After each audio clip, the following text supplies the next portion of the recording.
نبی کے قدم بقدم ہو جاؤ، نبی کی سنتوں پر عمل کرنے والے بن جاؤ۔ اگر کوئی اللہ سے ملنا چاہتا ہے تو اس کے لیے راستہ شارٹ، نبی کے قول پر عمل کرنا بھی امت کے لیے نجات کا راستہ ہے۔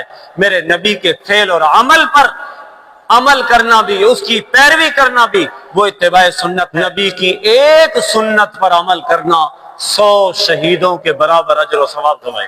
نبی کا جو راستہ ہے وہ سیدھا راستہ ہی جنت کو جاتا ہے۔ نبی جس راستے کا راہی ہو، وہ راہ اور وہ طریق اور وہ راستہ وہ جہنم کی طرف نہیں جا سکتا۔ نبی کا فعل بھی، نبی کا قول بھی، نبی کا عمل بھی وہ امت کو جنت کی طرف لے کے جانے والا ہے۔ نبی کے قدم بقدم ہو جاؤ، نبی کی سنتوں پر عمل کرنے والے بن جاؤ۔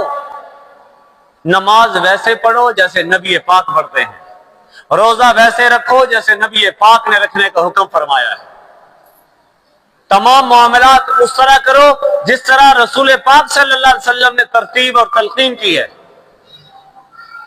اسی لیے ہمارے بزرگوں میں حضرت حکیم اختر صاحب رحمہ اللہ، ان کا عارفانہ کلام فرمایا کرتے تھے، نقش قدم نبی کے ہیں جنت کے راستے، نقش قدم نبی کے ہیں جنت کے راستے، اللہ سے ملاتے ہیں سنت کے راستے۔ اگر کوئی اللہ سے ملنا چاہتا ہے تو اس کے لیے راستہ شارٹ کٹ یہی ہے، وہ پیارے نبی کی سنتوں پر عمل کرنا شروع کر دے، وہ بغاوتوں کا راستہ چھوڑ دے، نافرمانیوں کا راستہ چھوڑ دے، اپنی خواہشات کا راستہ چھوڑ دے، وہ راستہ وہ اختیار کرے جو نبی پاک صلی اللہ علیہ وسلم کا مبارک راستہ ہے۔